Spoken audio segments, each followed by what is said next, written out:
요즘 공유경제 시대 때 공유 CFO 서비스가 나왔습니다. 그래서 공유 CFO 서비스라는 것이 어떤 것인지 그런 것들을 한번 11월 달에 이제 두 분의 전문가분이 공유 CF 서비스를 이제 기출해가지고 회사를 만드셔가지고 오늘 나오셨는데요. 한번 오늘 우리가 이것을 들어보면서 과연 기업에서 이것이 어떠한 가치를 주는 것인지 또 앞으로 조직은 앞으로 어떻게 변할 것인지 뭐 이런 것들을 생각해 보면서 오늘 두 분의 얘기를 들으면 좋을 것 같습니다. 자, 그럼 오늘 가치앤솔루션의 두 공동 대표님이십니다. 먼저 고우석 대표님 안녕하세요. 네, 안녕하세요. 네네네. 네, 고우석입니다. 네. 정원입니다. 네. 자, 먼저 그 회사 이름이 가치앤솔루션. 아까 제가 그냥 작년 11월 달에 만드셨다고요? 네. 네.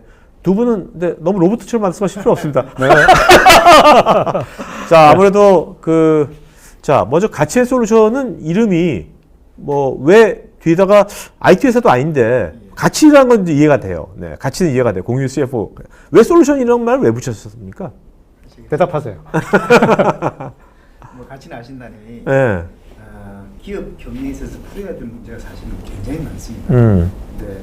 그리고 기업을 경영한다는 것은 여러 가지 솔루션들을 통해서 기업의 가치를 높이기 위한 그런 활동이죠. 네네. 정작 그 솔루션들이 첫 번째 정형화되어 있지 못하거나 또는 새로운 문제에 부닥쳤을 때 그것들을 풀어낼 방법을 잘 알지 못하거나 적용을 잘 하지 못하거나 네네. 그것들을 저희가 좀 더 어떤 의미에서는 좀 저희 경험들을 거기에 적용을 해서 네. 기업의 가치 향상에 보탬을 드리겠다. 제가 그래서 그 솔루션 이름을 네네네. 그게 좀 부연하자면 저가 가치고 이쪽이 네. 솔루션입니다. 아, 네네. 알겠습니다. 자, 먼저 이런 저도 이제 뭐 작은 기업이지만 어쨌든 저도 이제 회사를 경영하니까 제가 이제 이런 공유 CFO 서비스를 받는다 할 때 제일 먼저 체크할 것은 그 CFO 역할을 해주겠다는 분들이 과연 그 전문성이라든지 또 신뢰성 이런 것이 있는가? 그것이 제일 척도라고 보거든요. 네. 일단 두 분이 어떤 분인지를 일단 좀 알아야 될 것 같아요. 네. 먼저 이 대표님은 뭐 이렇게 쭉 보니까 많은 IT 기업 쪽에서 CFO 역할을 많이 하신 것 같아요. 보니까. 1994년 이후부터는 주로 IT 기업이었는데요. 네. 개인적으로는 어떤 의미에서는 그 완전한 그 하드웨어 산업부터 엔터테인먼트 네. 까지 해서 제일 최근에는 게임까지도 네. 전 업종을 다 했다고 보셔도 네네. 좋을 만큼 물론 뭐 꼭 중간중간에 제 스스로 이직을 원해서 하기도 했었지만 세상이 바뀌면서 자꾸 좋은 말로는 도전했다 네. 라고 그래서 자꾸 네. 그 업종이 좀 많아지고 그랬었어요. 지금 메디슨하고 한컴에 계셨는데 메디슨에 계실 때 언제부터 언제까지 계셨습니까? 메디슨은 1994년 1월에 입사해서 네. 사실은 1998년 8월까지 있었는데요. 네. 그 이후에 이제 그때 그 당시에 IMF와 관련되고 어쩌고 하면서 한글 컴퓨터 상당히 어려운 지경에 있었지요. 그래서 이제 한글 지키기 운동이라는 것. 그렇죠. 기억이 나네요. 그게 있었고 실질적으로 제가 메디슨의 책임자로 있었기 때문에 그걸 제가 주관을 실무 진행을 제가 했었어요. 그러다 보니 이제 한컴의 안정화가 필요했고 그래서 제가 다시 한컴으로 건너가게 된. 네. 그래서 이제 전자의료기 업종에서 다시 소프트웨어 업종으로 다시 건너가게 된 그런 얘기가 메디슨 상장시키고서 예. 상장시키신 거죠? 메디슨 96년 1월 네. 96년 초에 상장했어요. 네네. 한컴은 그러면 이제 98년부터 98년 제가 6월 23일부터 네네. 네. 그러면 언제까지 한컴에 계셨던 겁니까? 2001년 2001년? 11월 2001년 네네. 11월 정도. 그럼 뭐 이찬진 대표하고 저하진 대표 두 분 다 세 사람이 등기임으로 있었고요. 제가 CFO 이찬진 전 대표가 1년간 같이 있을 때 CTO, 네. 전하진 대표가 CEO 이렇게 세 명이 네. 임원진으로 있었어요. 아주 그 90년대 말부터 2000년도라면 격동의 세월에서 다양한 많은 것을 경험하셨겠네요. 그걸 전 정리하는 입장이 있었죠. 네, 네. 항상 제가 있던 회사들이 화제를 막 만들어내던 그런 회사들이었고 네. 그러다 보니 정리해야 될 것도 굉장히 많았어요. 그래서 그걸 주로 정리하는 입장이 있었습니다. 네. 자, 그 고우석 대표님, 그 여기 보면 CFO가 아니라 CFA라고 되어 있는데 뭐 IT 있는 분들은 저도 CFA가 뭐지? 저거 뭐 일단 저게 뭡니까 CFA가? 네. 이걸 뭐 굳이 번역하자면 네. 국제 재무 분석사 네. 이렇게 번역을 하는데 네. 그 미국의 CFA 그 오거니제이션 조직이 있어요. 거기 총본부가 있고 네. 그래서 뭐 전 세계적으로 한 8만 명이 뭐 이렇게 지금 멤버로 있는데 보통 이제 금융에 대한 지식을 뭐 좀 공부해가지고 1차, 2차, 3차 시험 쳐가지고 이제는 그 자격을 주는데 우리나라에는 뭐 한 1% 정도 된 800명 정도가 있다. 전 세계 한 8만 명 정도 있고. 예. 그러면 이제 보니까 고 대표님은 이제 CFO가 아니라 인베스트먼트 뱅커라고 네. 하셨는데 인베스트 뱅커는 어떤 일을 하는 겁니까? 결국은 뭐 네. 기업에게 투자 자금을 주선해주고 네. 또 투자하기도 하고 그러니까 투자와 투자 주선을 하는 데가 이제 인베스트 뱅커입니다. 네. 네. 그러면 여기 보면 그 그린 손해보험이라든지 뭐 증권회사도 있을 네. 때도 KTB 증권에 부사장도 되셨었는데 이때도 그런 걸 하신 겁니까 그러면요? 그러니까 제가 증권회사에 있을 때는 네. 원래 이제 증권회사는 주로 주선을 많이 해요. 네네. 그 쉽게 말해서 기업의 자금 조달 주선을 많이 하는데 그래서 제가 이제 대우증권이나 아니면 션트증권에 있을 때는 그 국제금융이나 국내 시장에서 기업들의 자금 조달 주선을 업무를 많이 했고 네.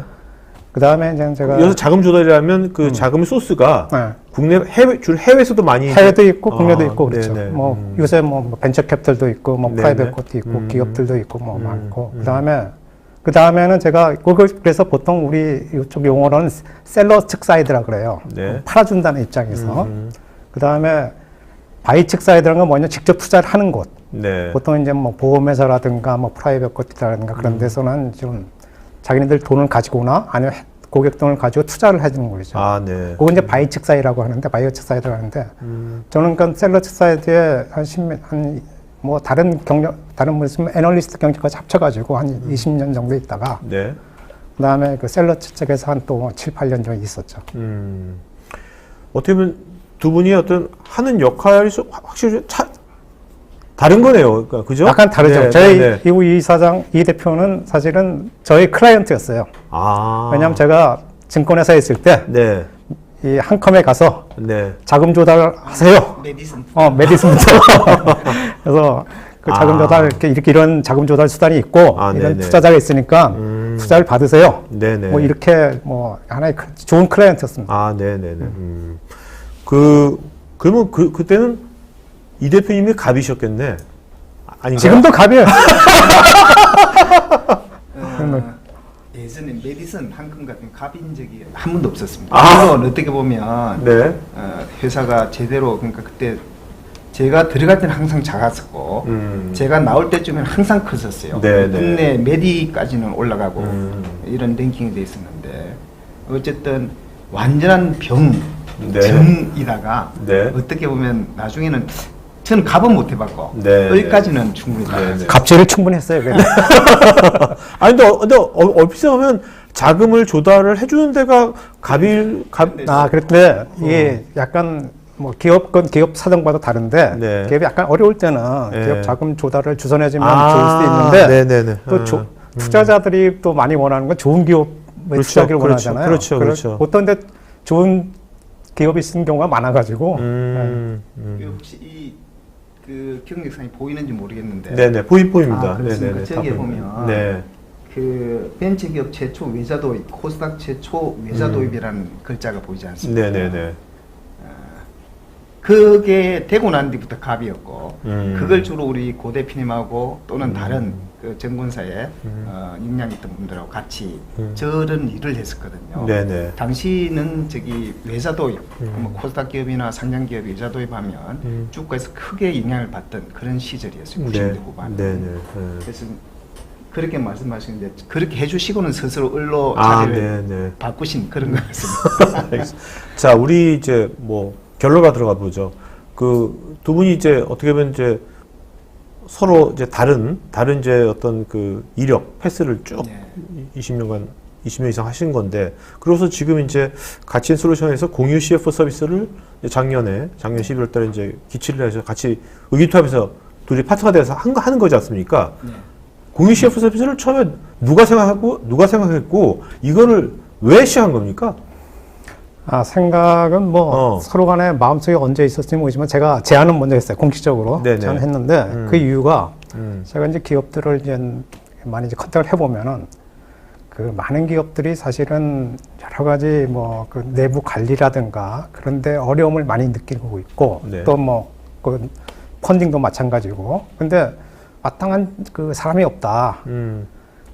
그리고 뭐 아주 대기업 같은 경우에는 또 워낙 인력풀이 많으니까 그 중에서 좋은 사람들을 뭐 이렇게 할 수가 있지만 보통 중소기업들은 그런 사람들을 풀을 구하기가 힘들거든요. 네네. 또 부담도 많이 되고 그래서 이런 그 기능을 할 수 있는 사람이 있으면 좋은데 현실적으로 확보하기 어렵고 근데 그것을 그러면은 풀로 이렇게 확보하기 힘들면은 뭐 필요할 때마다 뭐 이렇게 그런 기능을 좀 누가 자문을 해주면 좋겠다. 그래서 한두 군데 몇 개 기업에 물어봤더니 그런 서비스가 좀 참 좋겠다. 네네. 그래서 좀 뭐 제안을 했고 근데 저는 사실은 뭐 아시다시피 경력에도 저는 뭐 CFO 출신은 아니에요. 네네. 그래서 저는 물론 자금 조달에 대해서는 제가 조금 더 자문을 해줄지 모르지만 CFO는 또 이쪽에 오랜 경험을 했고 네네. 그래서 저 혼자는 힘들고 그래서 이쪽을 많이 설득을 했죠. 몇 년간에 걸쳐서. 네네. 네. 그럼 이것이 이런 아이디어가 처음 나온 거는 몇 년 전부터 생각하신 겁니까? 2015년부터입니다. 액츄얼리. 네. 자, 근데 그렇게 하셨는데 그러면 이 대표님 그동안 승낙을 안 하셔가지고 이제야 시작이 된 겁니까? 아니면 뭔가 때가 이제 두 분 때가 좀 온 것 같다 해서 이제 시작하신 겁니까? 서로 생각이 조금 다를 거예요, 이 얘기는. 네네. 한번. 자, 이 대표님 버전 한번 들어보죠. 이 대표님 버전. 네. 개인적으로 제가 살면서 그 CFO 같은 역할 속에서 나중에 아마 질문을 하실 것 같아서 말은 않겠지만 네. CFO의 역할 중에 외부 내부의 관계 관리가 굉장히 중요해요.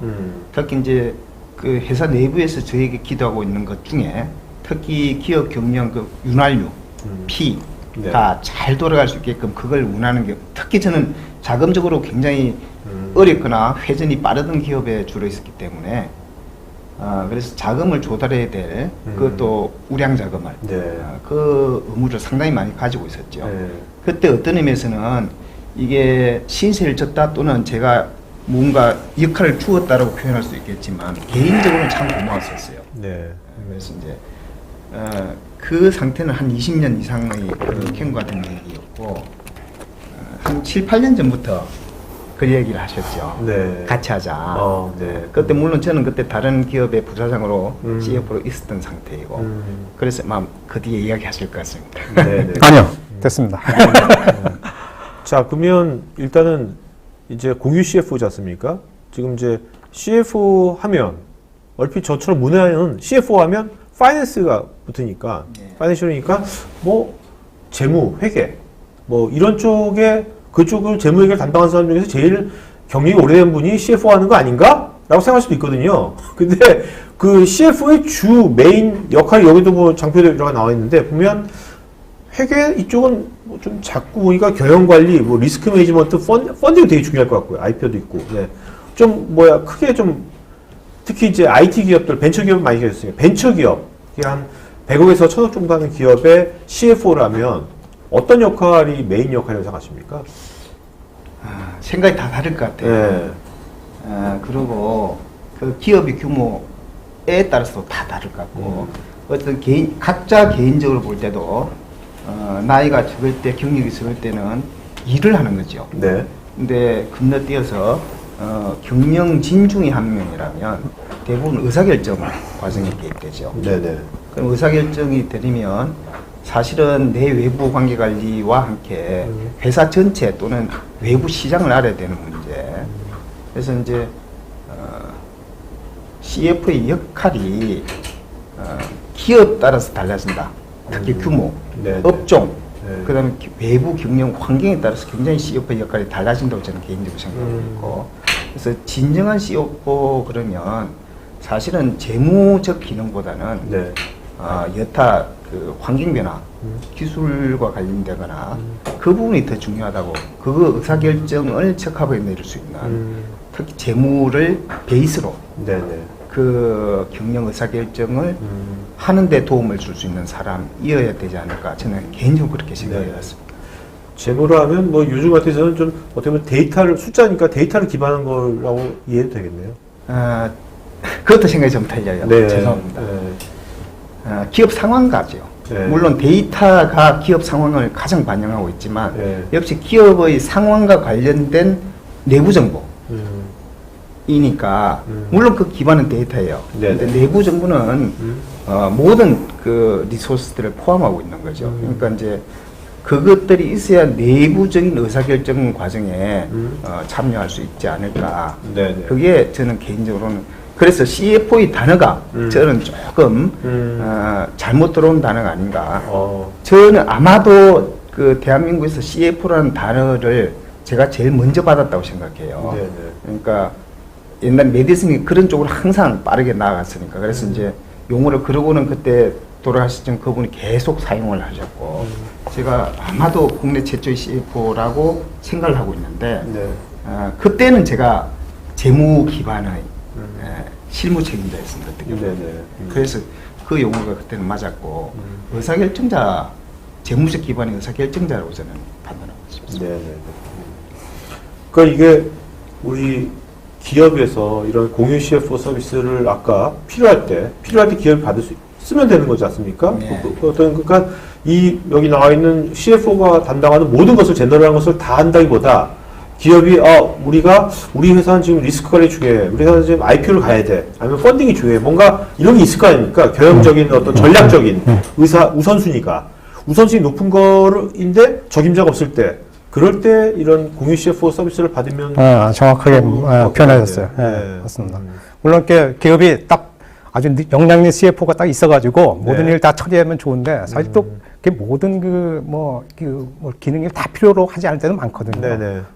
또 없을 경우는 많고 네. 그런 경우에 이제 필요할 때 펀딩이 필요하다, 리스크 매니지 필요하다 할 때 저희 외부 자문을 받으면은 그때 좀 굉장히 도움이 될 수 있겠죠. 그러니까 우리 이건 비유가 좀 적절할지 모르겠지만 우리 처음에 이제 스타트업 할 때 복식 회계 이런 거 이제 회계사인가요? 법인 경리 직원도 재무회계사무소. 네, 그렇죠. 경리 직원 뽑기도 전에 그런데다가 복식부가 30만 원, 20만 원 하지 않습니까?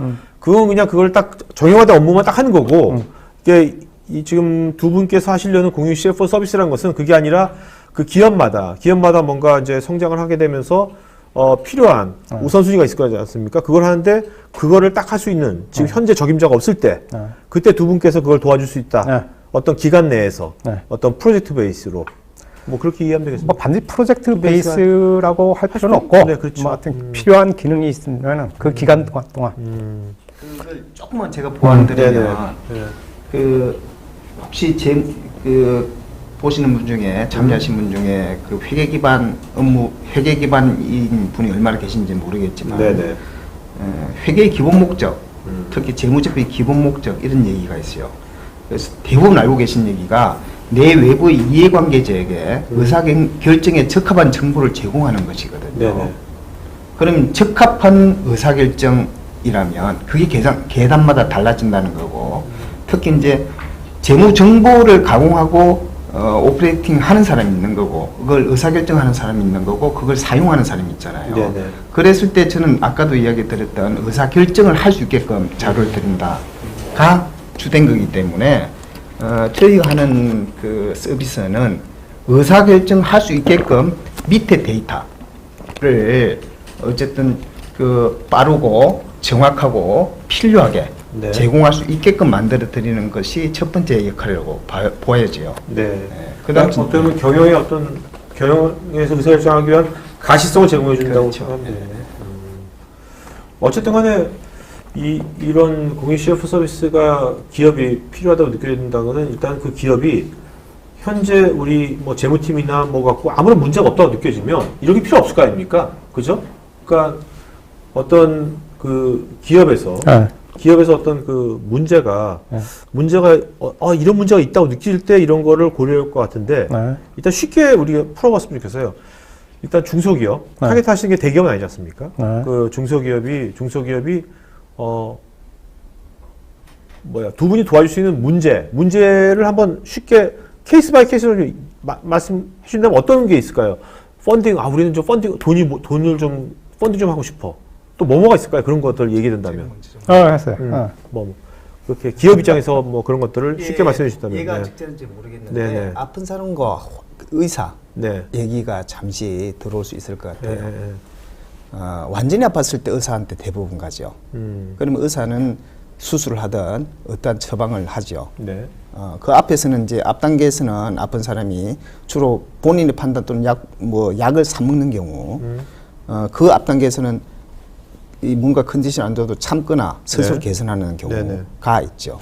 기업도 똑같다고 봐요. 지금 그 사회자님께서 말씀하신 것은 의사한테 가야 되는 상황, 가서 수술 받아야 되는 상황. 그러니까 펀딩이 필요한 것도 예를 들어 언제 필요하냐가 예를 들어서 네. 정말 아플 때 펀딩을 안 들어옵니다. 예를 들어서 절대로 그때 그렇죠. 펀딩이 안 들어와요. 그렇죠. 예, 컨디션이 좋을 때 펀딩이 들어오는 거고 네. 결국 컨디션 좋을 때 언젠가는 이런 관리를 잘못해 나가면 네. 다음에 컨디션이 나빠지고 몸이 아파질 것이고 다음에는 회복 불가능한 상태로 갈 수도 있다. 그래서 그 이전 단계를 사실은 조정해주고 그러지 않게끔 해주는 것. 네. 예, 그게 주된 역할이라고 저는 보거든요. 네. 어떻게 보면 뭐 병원 얘기했으니까 예. 건강검진? 정기적인 건강검진? 헬스 체크? 기업의 어떤 경영의 헬스 체크? 예. 그다음 헬스 체크뿐만 아니라 뭔가 나중에 어떤 그 악화되는 것을 예방할 수 있는 체크와 예방. 그렇죠. 저는 네. 그 CFO의 주된 기능이 그거라고 이렇게 봅니다. 체크와 예방.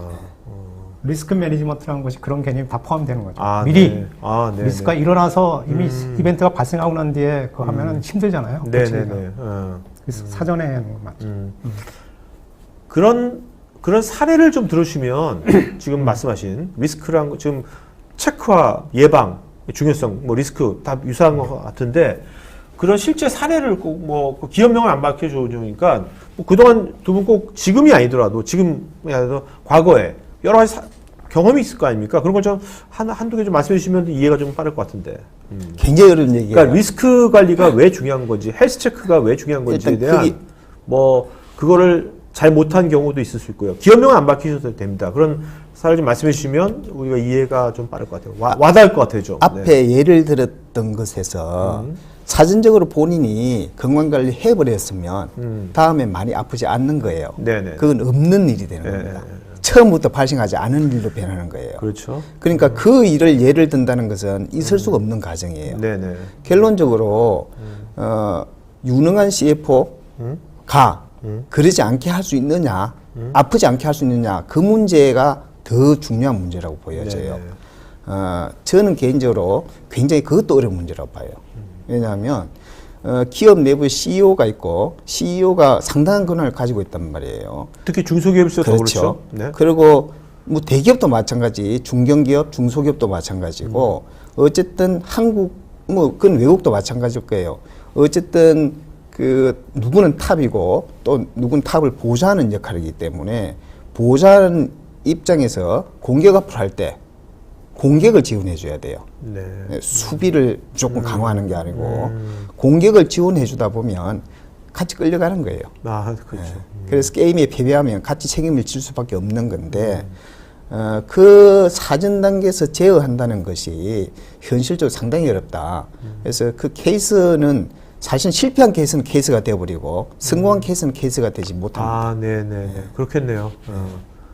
뭐 실패한 케이스 혹시 뭐 그 회사명 안 밝히셔도 그냥 간단한 실패한 케이스 많죠. 네, 많으실 것 같아요. 기업이란 게 뭐 엄청 많죠. 저는 개인적으로 제 인생에서 실패한 케이스는 한 케이스고 실패를 바라봤던 케이스는 몇 개가 있어요. 네.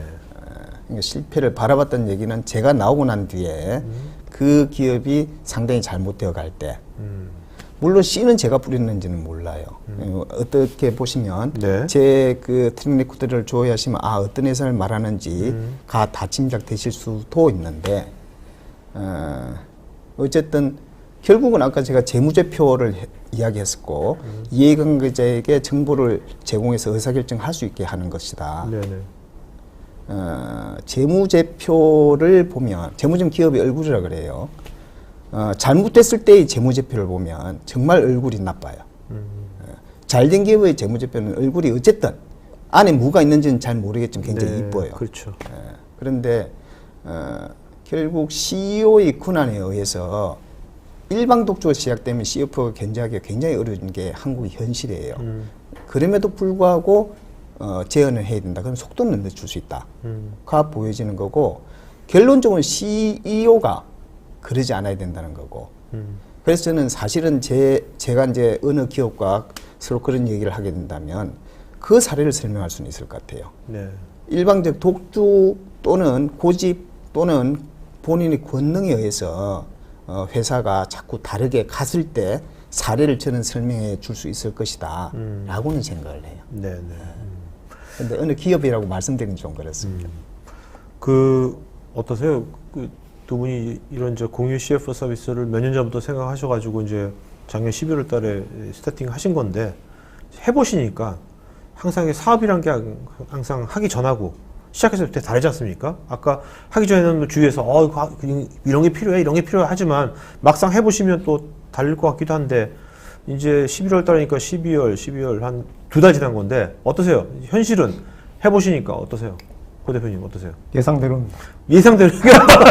네네. 아니 물론 뭐 네. 이게 뭐가- 말씀하셨듯이 여러 가지 뭐 예상치 못한 네. 수가 있지만은 네. 기본적으로 저희는 이게 필요한 서비스라고 생각하고 상당한 수요가 있다고 생각이 돼요. 네. 그다음에 결국은 근데 어떻게 하냐면 저희가 도움이 되는 서비스를 제공해 주냐 안 해주냐가 결국은 이게 장기적으로 이게 계속 그 디맨드가 있을 거냐 없을 거냐 문제인데 그래서 저희는 지금 뭐 그 준비를 지금 하고 있다. 그래서 뭐 영어로 표현해서 그렇지만 퀄리티 서비스를 제공하는 것이 관건이다. 분명히 수요는 있다. 기업들이 많은 기업들한테 네. 다만 어떻게 퀄리티 서비스를 제공하느냐 여러 방면에서 그래서 그것이 이제 관건이라 생각하고 그래서 저희는 그 퀄리티 서비스를 제공하기 위해서 좀 노력을 좀 경주하고 있다고 이제 말씀드리는 거죠. 근데 기업들이 좀 퀄리티 서비스라고 표현하셨지만 기업들이 입장에서 과연 뭐 가치의 솔루션에서 퀄리티 서비스를 제공한다는 것을 어떻게 증명을 하지? 어떻게 뭘로? 네. 그래서 그 이제 한 가지 예를 들어서 아까 뭐 이야기하려던 그 펀딩에 대해서 네. 물론 뭐 펀딩 뭐 너무 광범위한 범위니까 그런데 보통 기업이 펀딩을 하겠다 그러면 첫째 언제 어떻게 얼마나 이렇게 네. 해야 되는 결정을 해야 되잖아요. 네, 네. 굉장히 그 상황마다 이게 그 결정을 달리할 수가 있어요. 근데 이제 그건 이제 어떻게 보면 약간 추상적인 이야기니까 실무적으로 어떻게 저희가 좀 도움을 줄 수 있느냐. 첫째는 저희가 펀딩을 하려면 맨 처음에 뭐 펀딩을 하기로 결정하고 난 뒤에 첫째는 티저나 IR 페이퍼를 하나 만들어야 돼요. 네. 그 기업에 속에서. 그러니까 티저라는 건 간단한 IR 페이퍼로 생각하면 돼요. 네. 3, 4페이지짜리. 그러니까 영화 예고편처럼 뭔가 흥미를 그렇죠. 그러니까 캐피탈들이 뭔가 포인트만 딱 해가지고 네네. 하는데 문제는 제가 많은 기업들의 그 티저나 IR 페이퍼를 보기도 하고 작성하는 많은 경우에 자기가 하고 싶은 이야기만 해요. 그러니까 기업이 하고 싶은 이야기야. 또 특히 기술기업 같은 경우에는 기술에 대해서만 설명을 해요. 그렇지만 투자자 입장에서 보면은 너무 딱딱하지 마세요. 손 치지 마세요. 예, 투자자 입장에서 보면은 기술도 물론 중요는 하지만 그렇게 다 이해를 하시는 건 아니에요. 근데 그것만 너무 장황하게 설명하다 보면은 그 투자자가 굉장히 시간이 제한돼 있어요. 네, 네. 투자자가 이 건만 보고 있는 그렇죠. 것도 아니고 여러 건을 봐야 되니까 그러니까 이제 흥미를 끌어야 되는데 먼저 서 투자자가 원하는 내용을 만들어야 돼요. IR 페이퍼가 됐든 티저가 됐든 그래서 이제 그걸 만들어주는데 제가 좀 약간 도움이 될 수 있겠고 우리가 네. 그 다음에 자 여기서 네. 뭐 워낙 투자자들을 많이 만났어요. 그분들의 속성을 잘 아시니까 투자자들이 정말 보고 싶어하는 듣고 싶어하는 포인트는 뭡니까? 하나만 말씀해 주세요. 제가 거꾸로 할게요. 네. 제가 원래 저기 필리했던 사람입니다. 네, 네. 저는 투자자는 1번이 안전성이에요. 안정성. 예, 네. 자금이 뭔가 됐을 때 네, 안전해야 되는 거고. 네. 대박보다는 표현이 이상하지만 목 날아가잖아요. 잘못되면. 네. 두 번째 수익성이에요. 수익성이 그렇게 중요한 문제는 아니고 아. 기본적으로 왜냐하면 자꾸 직무는 돌아가야 되고 그 정권회사든 은행이든 직원도 승진해야 되고 그런 것 아니에요. 네네. 그런데 안전하지 못한 자산 투자는 본인 보고 죽으라는 얘기예요. 네네네. 그러니까 안전하되 수익성이 생길 수 있을 것이고 그 가능성이 굉장히 높을 것이다. 그리고 그 이유를 설명해 주면 어쨌든 안 들을 필요는 없다고 봐요. 들어줄 거라고 저는 믿어요. 네네네.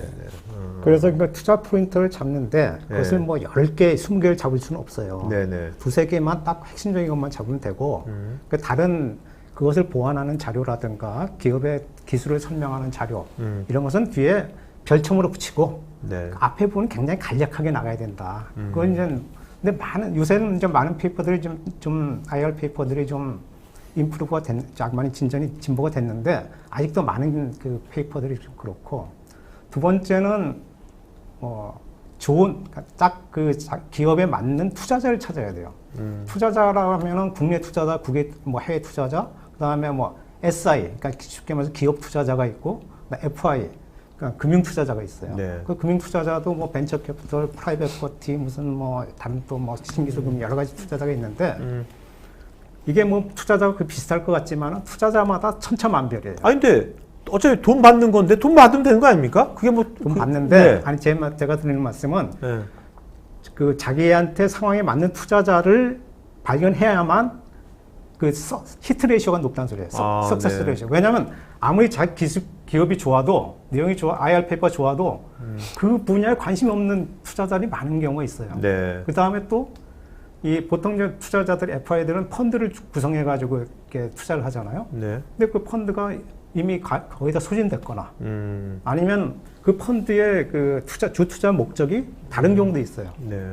그 다음에 또 그 투자자들의 그 담당자들의 성향, 또 투자 레코드, 이런 각각 달라요. 분야마다 다르고, 네네. 기업마다 다르고. 그렇기 때문에 또 투자 사이즈가 또 각각 달라요. 그 펀드. 그래서 어떤 회사는 그냥 10억을 원한다 그러는데 보통 어떤 회사들은 최소한도 50억 이하는 안 한다. 네네. 그런데 아무리 회사가 좋아도 못 하거든요. 그 다음에 하여튼 그런 투자 사이즈, 여러 가지 펀드. 그러니까 뭔가 궁합이 맞는 데가 있는 궁합이 맞아서 그래서 그것을 그 많은 투자자들의 현재 상황을 어느 정도 파악하고 거기에 맞는 투자자를 연결시켜 주는 것이 또 아주 중요해요. 네. 그런 것을 하는 것도 하나의 중요한 CFO의 역할이 될 수 있는데 저희가 이제 그런 네네. 그것에 도움을 줄 수 있다는 거죠. 거기에 한 가지만 좀 부연을 드리면 CFO가 있고 외부에서 지금 사실은 펀딩을 하셨잖아요. 네네. 이 관계 관리도 굉장히 중요합니다. 그러니까 이 관계 관리가 신뢰성이 더 중요해요. 그러니까 기업의 CFO 또는 저 기업이 나를 속이지 않을 것이다는 여러 가지 흔적을 통해서 증명되는지 간에 둘 관계의 신뢰성이 있어야만 저쪽에서도 좋은 투자자를 찾아오는 거고 네네. 좋은 투자자라는 것은 저희 기업에 맞는 투자자예요. 그러니까 돈이 중요한 게 아니고 네. 선량한 투자자하고 좋은 투자는 다른 얘기입니다. 근데 좋은 투자자가 와야만 기업이 힘을 받아요. 뭔가에 여러 가지 면에서. 그러니까 좋은 투자자면 뭔가 기업이 또 뭔가 성장할 때 또 그렇죠. 그걸 빨리빨리 예. 이해하니까 예, 또 예. 보조가 빨리빨리 되는데 예. 만약에 그런 궁합이 안 맞는다면 뭔가 성장이 꼭 필요한데 얘기하려면 또 그 힘들다는 거죠. 커뮤니케이션 소통이. 그러니까 서로 케미스트가 맞아요. 네. 그래서 이렇게 좋은 투자자, 그래서 서로 적합한 투자자를 이제 선정했다. 네. 그러면 가가지고 그러면 이제 쉽게 말해서 기업을 이제 소개시켜 줘야 되잖아요. 그러면 이제 원어원 미팅이 있고, 첫째 그 담당자와 회사와 네네. 1대1로 미팅하고 있고, 또 어느 단계 지나가면은 그 투자자들의 대부분의 직원이 모인 장소에 가서 IR을 해야 돼요. 집단 IR을. 네네. 그런 경우가 있고. 근데 그럴 경우에 또 어떻게 그걸 해야 되느냐. 그 경험을 많이 해본 데도 있지만 대부분의 경우에는 굉장히 그렇죠. 비싼 경우가 네네. 많거든요. 네. 특히 보통 특히 이제 CEO 분들은 자기 기술에 보통 기술 기업들은 자기 기술에 대한 자부심이 굉장히 있잖아요. 근데 사실 그 투자자들은 그걸 이해할 수 있는 친구들이 드물어서. 네네네. 근데 그걸 계속 기술만 이야기하면은 그 친구들은 아주 지루해져요. 네. 그러니까 뭐 주장을 할 때 쉽고 해야 되고 간결하게 해야 되고 두 번째는 무슨 주장을 하려면은 쉽게 말해서 앞으로 3년 뒤에 매출이고 이만큼 될 거다 하면은 최소한의 근거는 돼야 돼요. 근데 근거 없이 그거만 하면은 그 투자 담당자들이 투자를 하고 싶어도 얘네들 혼자 하는 게 아니잖아요. 자기네들 내부 조직이 네네. 있고 뭐 투자 심의위원회도 있고 그러니까 그 의사결정 과정을 못 거치는 거예요. 그래서 그게 드랍되는 거 많거든요. 그래서 그런 최소한도의 뭐랄까 그 서포트라든가 하는 방법, 그 PT 방법. 근데 그 근거 있지 않습니까? 네. 지금 말씀하신 뭐 근거가 뭐 어떤 식으로 들어가면 제시하면 좋을지 한 간단 예를 하나 그래서 들어주시면. 매출 보통은 이제 많은 그 이제 투자자들이 투자 검토를 할 때 내부 자료를 할 때 뭐 향후 3년간의 예상 매출이라든가 그렇죠. 많이 손익 같은 거 해야 하죠. 되잖아요. 많이 하죠. 근데 네. 그거 적어내잖아요. 근데 네, 사실은 사실, 이거 확 불확실하잖아요. 네, 불확실하죠. 근데 불확실하더라도 근거는 제시해야 되는 게 왜냐?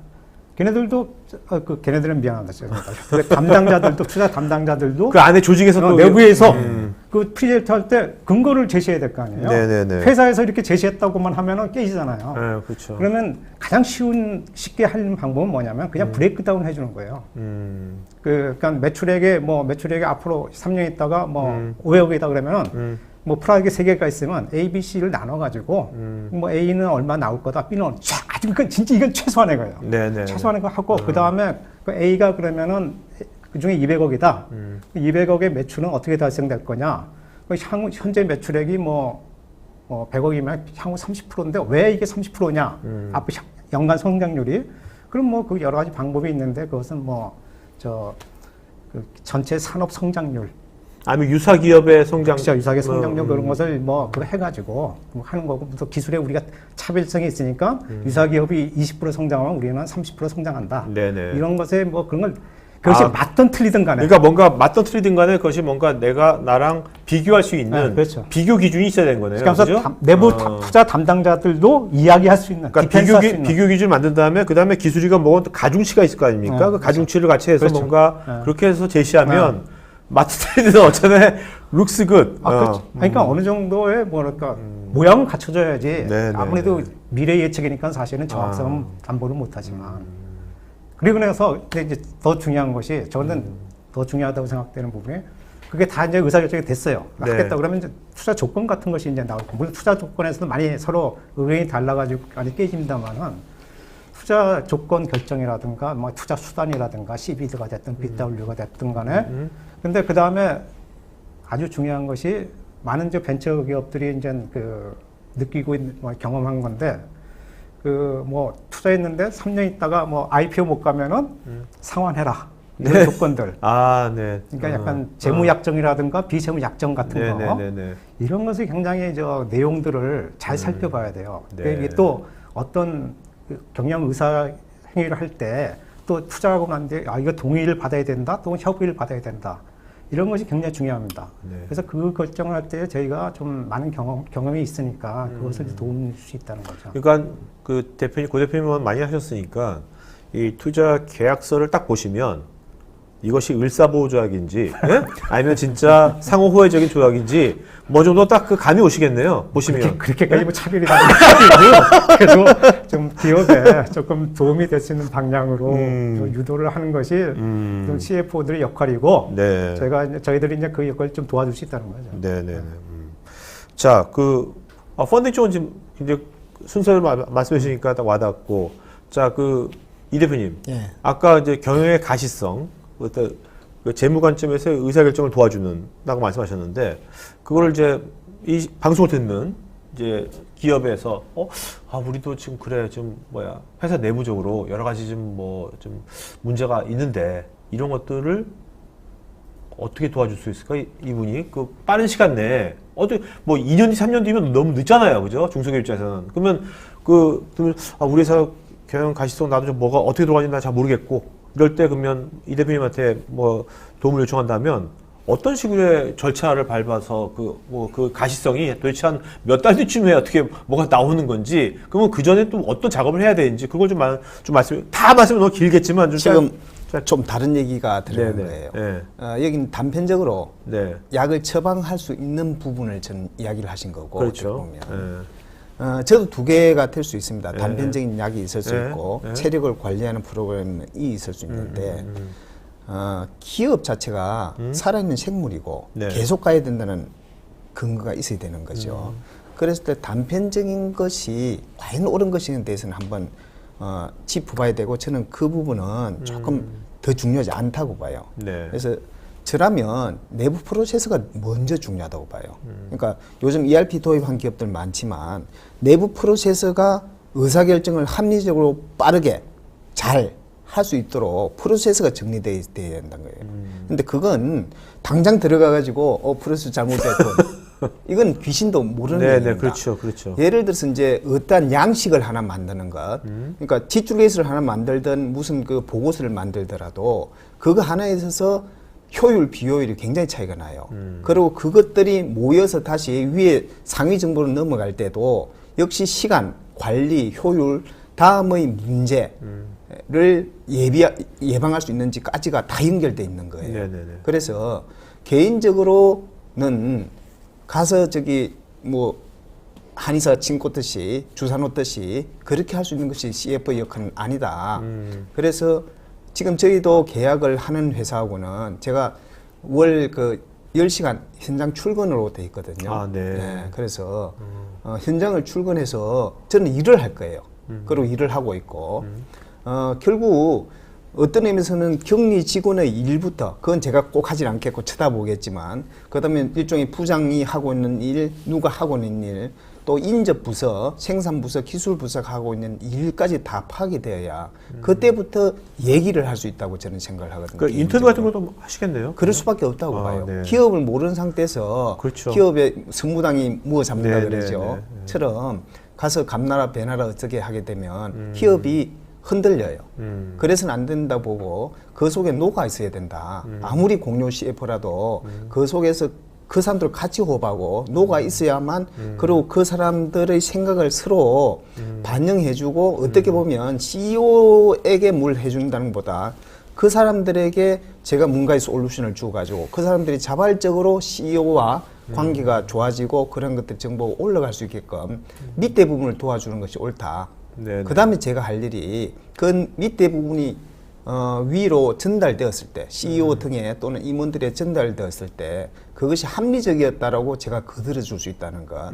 왜냐하면 뭐 잘된 경험, 잘못된 경험 그 경험이 아주 좀 많은 편이니 네네. 그래서 케이스 바이 케이스로 설명을 드릴 수 있다는 것. 그래서 좀 설득력 또는 이해가능성을 높일 수 있다는 것이 주된 역할이지 않을까 좀 생각을 해봅니다. 그래서 네네. 지금 주로 질문하셨던 그런 바라보는 CFO하고 제가 생각하고 있는 CFO 역할이 조금씩 자꾸 다르다라고 해서 맞추지 못해서 네네. 죄송합니다. 아니요. 얘기 들으면서 저도 공감이 가는데요.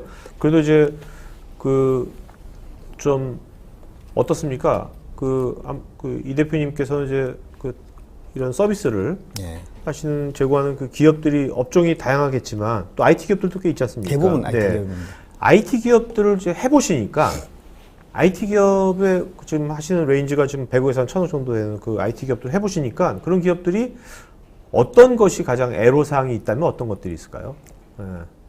말씀 좀 이상하지만 네. CEO님들이 너무 똑똑하다는 것. 네. 그게 무슨 얘기냐면 네, 네. IT기업 CEO가 요즘 대부분 그 일종의 공대, 네. 그리고 똑똑했던 음.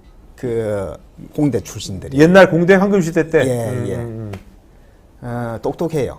그리고 지금 현재 살아남아 있는 IT 기업은 네. 그렇게 그 실패의 부침이 좀 적었던 사람들이에요. 네. 쓰러졌던 사람 벌써 쓰러졌으니. 그래서 나름 자기의 나도 실패한 적 있어 그러면서 약간의 성공신화, 그다음에 네, 좋은 네. 성공신화를 계속 주입받고 있단 말이에요. 네, 네. 그랬을 때 그분께 합리적으로 설득해서 내부 또는 외부의 관계 관리를 안정적으로 첫 번째는 자꾸 안정이라 그랬는데 안정적으로 끌고 나가야 된다. 그래야 기회가 생길 수 있다라고 말하는 것은 굉장히 어려운 문제예요. 그러니까 일단은 어떤 의미에서는 가서 자꾸 CEO에게 마음에 맞는 소리, 듣기 좋은 소리를 네네. 해줘야 되는 건데 CEF의 역할 자체가 주로 그렇지는 못해요. 그래서 싫은 소리라고 하기보다는 설득력 높은 얘기를 해줘야 되고 설득력 높으려면 내부 이해관계를 다 알고 있어야 된다는 거고 그다음에 거기에 세상과 자기의 경험이 같이 들어가야만 CEO가 설득될 가능성이 있는 거지. 네네. 그래서 설득된다는 건 아닙니다. 네네. 그런데 이제 뭐 현명한 또는 애사심이 높은 CEO라면 언젠가는 이 경우에 그런 게 있었겠구나 라는 도움은 될 것이다. 그렇죠. 그것도 큰 도움일 거라 생각을 해요. 왜냐면 CEO들이 또 아무리 뭐 그 자기의 어떤 성공 시대가 있다고 하더라도 CEO들이라면 또 계속해서 복귀를 하지 않습니까? 변화에 대한 그 복귀를. 과정에 네네. 뭔가 한 가지 더 그렇죠. 모멘텀을 들였다. 어떻게 보면 말씀 들어보니까 이 공유 CF 서비스를 할 때는 그 중소기업의 CEO하고 굉장히 어떤 그런 공감대 형성이 굉장히 그 전제 조건이 돼야 될 것 같은데요. 그렇죠. 근데 네. 첫 번째 이제 내부 시스템, 내부 네. 사람들, 관리자하고 공감대 형성 이 첫 번째고 그것을 통해서 CEO와 같이 공감하는 것. 그 과정이라고 생각합니다. 자, 그럼 이런 공유 CF 서비스를 받으려면 아까 지금 이 대표님은 어떤 기업은 이제 월 뭐 시간 베이스 딱 월 정액 몇 시간 딱 정해서 하시는 경우가 있고 또 고 대표님 아까 펀딩 같은 경우는 그게 아니라 어떤 그 특정한 어떤 그 프로젝트를 수행하는 거지 않습니까? 아닌 건가요? 그렇지만 저희는 네. 좀 이렇게 하려고 하고 있어요. 어떤 식으로? 그러니까는 네. 월별로 네. 단위 계약을 맺고 네. 그 계약 기간 중에 무슨 펀딩 서비스를 해줄 수도 있고 그다음에 그 리스크 매니지먼트 서비스를 해줄 수도 있고 네. 다른 서비스를 해줄 수 경영관리 서비스를 해주고 그런 월 베이스로 하되 뭐 계약 기간은 언제든 프리하게 네, 하는 네. 거라고 지금 10시간 이야기한 것은 우리가 최소한도 그 사업 현장에서 우리의 파트너들이 최소한도 월 10시간 이상은 현장에서 일을 도와주겠다. 상주하는 네. 일을 도와주겠다는 컨셉이지. 네. 그 다음에는 뭐 그것이 이제 그 이후로 뭐 전화도 될 수 있고 뭐 메일도 될 수 있고 그런데 최소한도 첫 몇 개월은 아마 우리가 10시간 정도는 상주해서 네. 하면서 네. 그 서로 이해하고 도와줘야 되지 않나 이렇게 네. 생각합니다. 네. 그 지금 이것도 그러면 어떤 이런 관련된 계약서를 만드시기도 쉽지 않을 것 같은데 이게 새로운 서비스니까 없던 서비스를 만드신 거잖아요. 이 계약서 만드는 것도 만만치 않을 것 같은데. 아니, 뭐 쉽게 만들었습니다. 그렇습니까? 네. 자, 그럼 앞으로 그러면 뭐 이제 해보시면서 이거를 앞으로 이런 식으로 앞으로 발전해 나가면 좋겠다 하는 뭐 그런 생각이 있으신지. 뭐 당장이 아니더라도 뭐. 아니 그래서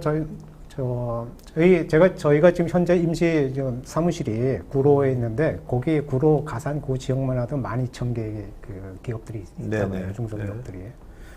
뭐 우리나라 전국적으로는 더 많겠죠.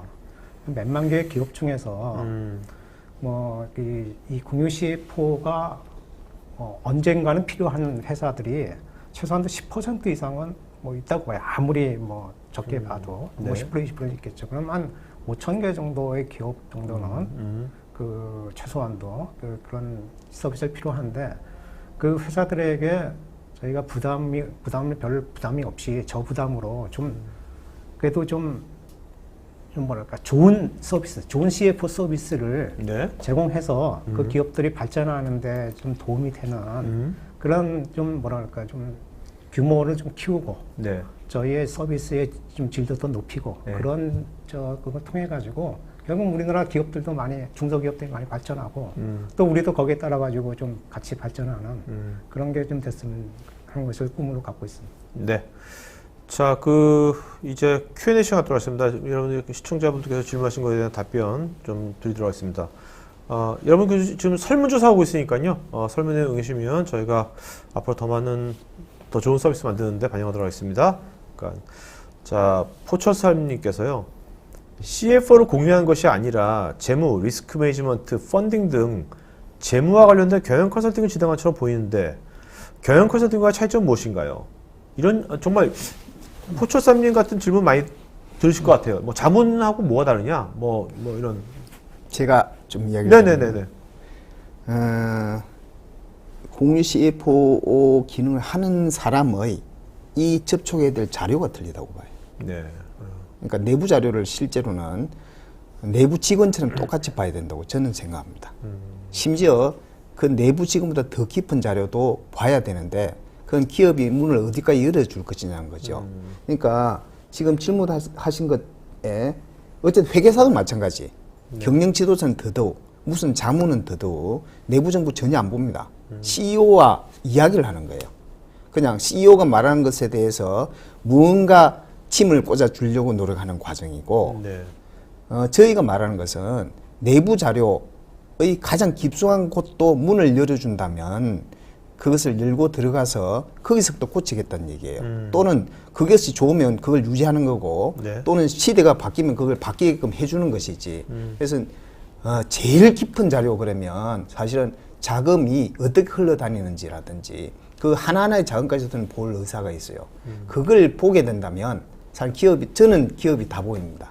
네. 예. 일별, 월별, 연별 자금 흐름을 보게 된다면 기업이 다 보인다고 보여지는데 그거 열어주기는 엄청나게 힘든 일이에요. 네. 그럼 다른 질문 의사결정 과정이 어디까지 예를 들어서 어느 정도의 제가 정보를 봤냐에 따라서 그 깊이는 달라지는 것이고 어쨌든 그러면 경영자문과는 완전하게 다른 그 서비스가 된다고 저는 생각을 해봅니다. 거기에 덧붙여서 네. 그 지금은 뭐 각 분야에 대해서 각각 뭐 회계 자문 같은 거 회계법인한 자문을 받을 수 있고 뭐 경영 지도사 경영에 관한 자문을 받을 수 있고 뭐 이렇게 각각 분야에 대해서 할 수가 있어요. 근데 저희가 추구하는 것은 종합적인 그 경영 관리서부터 회계 세무 관리나 펀딩까지 종합적인 것을 한 군데서 받으라. 원스톱 서비스면서도 그러면서 아까 우리 이 대표가 이야기했듯이 좀 깊숙한 측면에서 회사의 좀 뭐랄까 그 CEO와 하여튼 뭐 대화를 나누면서 깊은 대화를 나누면서 회사의 일원으로서 같이 발전을 해 나가는 그러한 종합적인 자문 서비스를 좀 생각을 하고 있기 때문에 약간의 개별적인 서비스와는 뭐 개별을 그걸 다 합치면은 뭐 비슷하게 될지도 모르겠지만 네. 약간은 좀 다르다고 봅니다. 그 점면에서. 자, 근데 그러려면 이제 그 CEO가 그 내부 정보, 뭐 정말 의사결정에 영향을 미치는 여러 다양한 것들을 제공을 해야 되지 않습니까? 예. 근데 어려운 문제죠. 네, 뭘 믿고 그렇죠. 처음에 되게 힘들 것 같은데 처음을 어떻게 그 시작을? 그래서 지금 네. 그 서비스를 하고 있는 기업은 네. 대부분 알고 지내던 회사들인 경우가 많습니다. 네네. 그게 뭐냐면 알고 지낸다는 얘기는 평상시 익히 알고 있다는 얘기예요. 그러니까 어떻게 보면 그걸 표현하면 세평, 평판. 예, 평판 이런 얘기가 될 수도 있겠고. 그래서 이제 물론 이제 그 기업 중에서도 문을 열어준 단계가 조금씩 틀려요. 그렇겠죠. 예. 그런데 어쨌든 평판에 의해서 세평에 의해서 경험에 의해서 이까지는 열어도 문제 없을 거라까지는 돼 있는 기업들하고 지금 현재는 되고 있고 어쨌든 이 서비스가 굉장히 그 기업 내부까지 들어가는 걸 그럴 수도 있다고 가정을 했기 때문에 네. 어쨌든 그 비밀 보호. 근데 한편 거꾸로 제가 질문 하나 드리면 기업 내부의 격리 직원은 기업과 다른 행동을 하는 경우는 아예 없습니까? 다른 행동이라면 기업에 불이익을 미치는 뭐 정보를 가지고라든지 뭔가 신뢰관계에 손상을 미친다. 네네. 그거 굉장히 많거든요, 사실은. 네네. 그래서 결국은 근데 그 직원들은 사실은 자금 면접 과정과 그 다음에는 이제 같이 일한 과정 두 가지가 있는데 평판은 또 몇십 년 쌓인 거예요, 어떻게 보면. 그래서 할 수 없이 믿어야 되는 거고. 네. 믿는다는 것은 할 수 없이 그걸 조회한다는 건 얼마든지 좋은 거고 그 상태에서 플러스 이제 계약 뭐 비밀 유지 계약 어쩌고 저쩌고라든지 뭐 이런 건 있을 수 있겠죠. 네네. 예. 근데 계약이 꼭 중요한 건 아니라고 봐요. 네네. 우리나라 사람들 계약을 믿는데 외국에서는 사실 평판이 더 중요하죠. 외국에도 지금 이런 유사한 서비스가 있나요? 외국에. 해외. 그래서 아직 못 봐. 이 견문이 짧아가지고 네, 아직 네, 못 네. 봤습니다. 근데 아까 지금 뭐 질문이 나온 것처럼 각각 네. 부분에 대한 뭐 그런 컨설팅 서비스는 뭐 굉장히 많아요. 그것은 네, 뭐 네. 다 하고 아까 이야기했듯이. 근데 저희는 아까 다시 한번 이야기드립니다만 종합적으로 한다. 한 군데서. 특히 이제 뭐 그 제일 기능이 뭐 여러 가지가 있지만 그래도 펀딩과 그다음에 경영 관리, 리스크 매니지먼트인데 네. 그것을 다 한꺼번에 다 수행할 수 있다. 그렇게 또 인력풀을 갖췄다. 네네. 이렇게 좀 이야기할 수 있을 것 같습니다. 지금 이제 그런 이제 아까 평판이라고 말씀하셨는데 예. 평판이라고 하면 두 분이 지금까지 그 뭐 사회생활 하면서 레퍼런스 레퍼런스 말씀하시는 거죠? 예. 뭐 거기 지금 두 분이 뭐 네이버 평점이라든지 이런 게 있는 건 아니잖아요. 그건 그죠? 물론 또 뭐 별이 5개 이런 거 있는 거 아니잖아요. 평판 그죠? 나쁘게 주는 분들 분명히 많을 거예요. 네. 근데 그런 것을 좀 뭐 그런 게 좀 필요할 것 같기도 해요. 뭔가 앞으로 이제 이런 서비스를 지금도 뭐 이제 하고 계시면 그거를 두 번 서비스를 받고 있는 기업이 네. 기업주가 뭔가를 그런 것을 우리가 영화 평점 하듯이 그런 것이 좀 뭐 보인다면 다른 CEO가 볼 수 있다면 훨씬 더 좀 이렇게 뭐 신뢰도가 좀 뭐 그래도 갖는데 좀 도움이 주지 않을까. 우리가 좀 약간 그 클라이언트 베이스가 넓어지면 네. 그때 한번 평판 실험을 어떻게 네네네. 지금 뭐 최영선님 질문도 아까 유사한 질문, 뭐 스테어지한 질문 다 세 분 다 질문 유사한 질문인 것 같아요, 그죠? 예, 네, 다 이런 것들을 들으시면서. 그다음에 김수열님께서는 펀딩이나 엔젤 투자와 연동한 사례가 궁금하다고요. 엔젤 투자 연동하는 사례가 이것은 그 엔젤 투자를 받으면서 뭐 다른 뭐 펀드로부터 이게 투자를 이렇게 같이 받는다 그런 거 같은데. 네. 근데 그 약간은 좀 다른 컨셉이 그 매칭 투자라는 게 있어요. 이게 근데 그 엔젤 투자와 꼭 연계되는 건 아닌데, 그 아주 스타트업 같은 데서는 엔젤 투자를 받으면은 뭐 정부나 뭐 그런 데서 약간의 네네, 뭐 그런 그렇죠. 데서 뭐 있죠. 같이 뭐 네네네. 같은 거 그래서 이제 매칭 투자라 그러는데 그런 경우에는 뭐 그 있습니다. 그렇지만은 저희가 조금 전에 말씀드렸던 펀딩의 기본 그런 그 절차라든가 유의 사항은 보통 그런 단계를 지나서 약간 좀 뭐랄까요, 그 쉽게 말해서 기관 투자자로부터 그 펀딩을 받는 거에 대해서 주로 말씀드렸고 네. 연동 투자야 뭐 항상 그 뭐 조건에 따라가 상황에 따라서 받을 수 있는 거고요. 그러면 이런 이제 뭐 전 단계, 네. 기관 투자가 전 단계인 뭐 이런 엔젤 투자라든지 네. 이런 것도 뭐 솔직히 말씀드리면 제가 그 엔젤 투자자를 뭐 알기는 압니다만은 사실 엔젤 투자자는 아니면 은행에서 뭐 대출을 받는다거나 아니면 정책 자금을 받는다거나 하면은 그건 일반 기업들이 담당자가 있으면은 그 기본 양식이 있고 그러니까 뭐 그런 충분히 해결할 수 있을 것 같고요. 그다음에 네. 엔젤 투자자의 컨셉은 사실 CEO가 물론 뭐 약간 도움을 받으면 좋겠지만 약간 인베스트먼트 포인트를 잘 정리해서 그 1대1의 관계에 있어서 많이 결정이 되거든요. 네. 그래서 사실은 뭐 공유 CF 서비스가 크게 거기에 대해서 많은 기여를 할 수 있을지는 모르겠어요. 그래서 그것은 뭐 제 보기에는 충분히 기업 자체적으로 해결될 수 있는 그런 영역이 큰 것 같고 물론 저희가 도움은 뭐 어드바이스는 뭐 줄 수 있습니다만은 저희는 기본적으로는 그 다음 단계부터 지금 생각을 많이 하고 있습니다.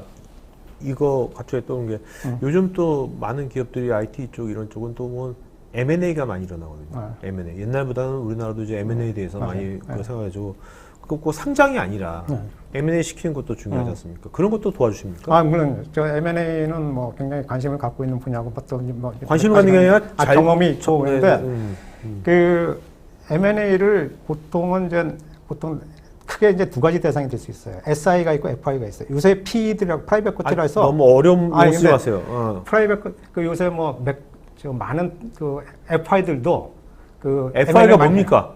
그러니까 파이낸셜 인베스터, 금융 투자자들. 네네네. 그 다른 사람한테 돈을 모아가지고 투자하는데. 네. 근데 SI라는 건 기업들이 다른 기업을 사는 거. 네네. 그래서 보통은 우리나라 같은 경우에는 옛날에는 대부분 그 기업들 사는 경우가 많죠. 지금도 뭐 많습니다. 네. 근데 그 프라이빗 코트들의 그 많이 그 중요성이 커짐에 따라 가지고 FI들도 많이 투자를 많이 해요. 그 M&A를 많이 해요. 그러니까 사모펀드 같은 말씀. 사모펀드. 그래서 어느 기업을 인수한 다음에 다시 되파는 거죠? 그럼 뭐 거기는 보통 3년 내지 7년 사이에 되팔아야 되죠. 네네네.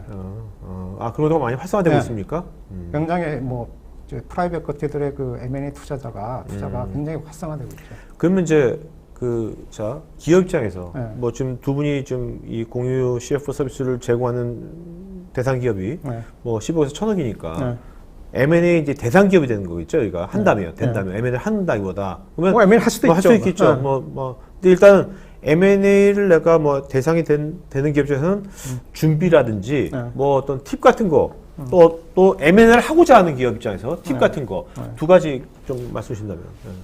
아니, 기본적으로는 아까 펀딩을 받기 위한 그 인베스트먼트 포인트를 잡는 거와 거의 유사하다고 보여요. 네, 네. 보이는데 M&A는 특히 회사가 합쳐지는 거 아니에요. 네, 그렇죠. 그렇기 때문에 뭐 특히 그 상대방 파트너와 인수자의 회사와의 그 케미스트리가 굉장히 뭐 중요하고 앞으로 그래서 시너지 효과가 나느냐 안 나느냐 가장 중요하겠죠. 네네. 그다음에 두 번째는 그 나중에 그 포스트 M&A라고 그래가지고 그 관리가 합병하고 난 데가 어떻게 더 잘 될 거냐.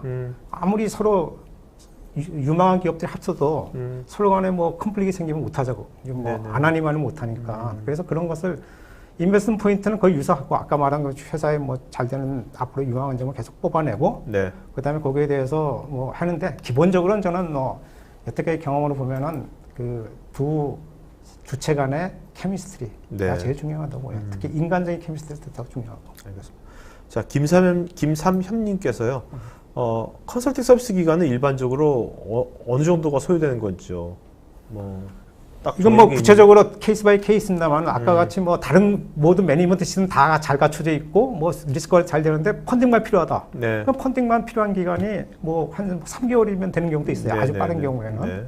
뭐 그러면 그렇게 할 수도 있겠고 아니면은 좀 계속적인 매니지먼트가 필요하다 그러면은 회사가 필요한 기간이 있겠죠. 그래서 저희가 한 가지 뭐 좀 저희를 이용하면 좋은 것은 언제든 계약 기간이 자유롭다는 거. 네. 필요한 기간만큼 하고 그다음에 바로 2주 전에 통보하시면 됩니다. 필요 없으면. 아, 그러면 이제 뭐 우리 월정액 서비스 받는 것처럼 네. 항상 그 다음 달에 안 받을래 이렇게 하기 쉽다는 겁니까? 네. 아, 그러면 6개월 뭐 기본 미니멈 그런 게 아, 그런 거 있는 게 아니고. 없습니다. 네. 네. 자, 그다음 김기준님께서 혹시 AI가 요새 뭐 워낙 인공지능 많이 나오고 인공지능이 CFO 역할을 대체 혹은 보완해주는 사례가 있을까요? 그 네. 어린 얘기네요. 네. 그 원래 저기 AI 나오면서 음. 그 회계사의 직업이 흔들릴 것이다. 변호사나 이런 얘기들 많이 했었잖아요. 아직까지는 안 흔들리고 있죠. 네, 그럼에도 불구하고 굉장히 많은 그 핸들링하는 정보들은 이미 인공지능화가 아니더라도 여러 가지 수단에서 대체되고 있죠, 사실은. 그래서 사실 인간이 뇌에 의한 의사결정만 하고 있는 경우가 굉장히 많은데 결국 우리가 1980년대 정도부터 전산화를 시작해가지고 ERP로 넘어오고 지금 각 기업마다 ERP의 수준이 굉장히 다른데 넘어가는 과정이라고 보여지지요. 네. 결국 어느 업종과 다 동일하게 그 과정을 넘어갈 겁니다. 넘어가는데 이제 기반 자료들은 대부분 전산화의 과정을 넘어서 ERP, 인공지능 등에 의해서 조작된 정보가 커스터마이징 돼서 제공될 것이고 그것을 어쨌든 인간이 모여서 판단하겠죠. 물론 판단도 AI가 할 수는 있겠지만 네네. 그 시대는 그래도 그렇게 바로 다가오진 않겠죠. 자, 뭐 오늘 뭐죠? 금방 1시간 금방 지나갔습니다. 자, 여러분 설문 마저 응해주시면 저희가 더 좋은 방송 만들 반영하겠고요. 자, 마지막으로 고 대표님 마지막 두 분 한 말씀 하시죠. 이것이 뭐 저희가 CFO가 없는 기업을 주 타겟으로 서비스를 제공해 드리려고 합니다만은 CFO가 있어도 좋은 CFO가 있어도 이 CFO의 여러 가지 기능을 혼자 다 잘하기 힘듭니다. 그런 경우에는 이 필요한 기능에 대해서 뭐 이렇게 꼭 저희뿐만 아니더라도 이렇게 자문을 받으시면 되는데 저희가 좀 뭐 감히 주장할 수 있는 것은 저희가 좀 여러 관련된 경험이 축적돼 있기 때문에 저희가 좀 뭐 일이라도 좀 더 좋은 그런 자문을 드릴 수 있을 것 같다라고 감히 말씀을 드립니다. 네. 좋은 CFO 얘기를 하셨는데요. 거기 통제권 밖에 있는 그 기업 자료가 있습니다. 그게 뭐냐면 저는 특히 이제 그런 기업이 많이 있었는데 외부에 투자한 기업들, 일종의 자회사. 내부에 가치 있는 직원은 자회사를 냉정하게 평가해서 왜냐면 자회사가 늘어날 때는 CEO의 전략적 목적에 의해서 늘어난 경우가 굉장히 많아요. 네. 내부 사실은 CEO의 결정에 굉장히 영향을 미쳤다는 얘기예요. 그래서 뭔가 지금 CEO가 눈이 변하기 전까지는 항상 좀 이쁜 경우가 많습니다. 네. 필요하기 때문에. 네, 네, 네. 내부에서 아무리 권한이 있던 정보가 잘 제공되더라도 그런 관계사 자회사 관리가 허술해질 수밖에 없어요. 무슨 얘기냐면 하고 싶은 얘기를 담기가 굉장히 어렵다는 얘기예요. 일정하게 거리를 둬야 되니. 네, 네. 저는 어쨌든 살아오는 과정에 자회사가 심지어 50개씩 있던 회사를 제가 컨트롤하거나 뭐 그런 경우가 여러 개 있는데 그건 결코 누구도 대체하기 어려운, 그러니까 그걸 회계사가 냉정하게 평가한다 또는 누가, 왜냐면 그건 기술이나 뭐나 다 판단해서 이 회사가 적정하다를, 물론 저도 그럴 수는 없어요. 네네. 그까지 신적인 경지가 될 수는 없지만 내부에서 역량 있는 CFO라도 할 수 없는 건 잡이에요. 왜냐하면 냉정하게 평가해 주는 것. 그래서 그 부분에는 좀 더 도움을 드릴 수 있다고 저는 개인적으로 하고 싶은 일이기도 합니다. 네, 왜냐하면 거기에 의해서 저도 개인적 상처를 내부의 CFO로 있을 때 상당한 상처를 좀 받았었기 때문에 네, 네. 뭔가 외부에서 객관화시켜서 평가할 수 있는 틀을 제공하고 그것이 내부에서 조율된다면 회사가 좀 더 건전해지지 않을까, 또는 성장하는데 좀 더 마중물이 되지 않을까. 그래서 그런 시스템을 한번 네. 검토해 봤으면 좋겠다는 생각이 있습니다. 네, 알겠습니다. 자, 오늘 이제 올해 첫 번째 방송 금요일 날 이제 오후에 이제 했는데 여러분들 뭐 어떠셨습니까? 이제 이 공유 CFO에 대해서 이제 앞으로 이제 CFO뿐만 아니라 우리가 있는 각 회사에 있는 많은 구성 요소, 가사 업무들도 뭔가 이렇게 쉐어링되고 뭔가 하는 세상이 뭐 뭔가 꿈틀꿈틀거리는 것 같은 걸 저는 느꼈어요. 오늘 토크를 하면서 이 CFO뿐만 아니라 모든 다양한 분야도 뭔가 클라우드처럼 앞으로 조직도 클라우드처럼 되는 시대가 올 수도 있겠구나 하는 것을 좀 느끼면서 오늘 토크를 나눴습니다. 자, 오늘 마지막 이제 주말 시간, 주말 얼마 안 남았으니까요. 오후 시간 잘 보내시고요. 이걸로 오늘 방송 마치도록 하겠습니다. 고맙습니다. 네, 감사합니다. 네.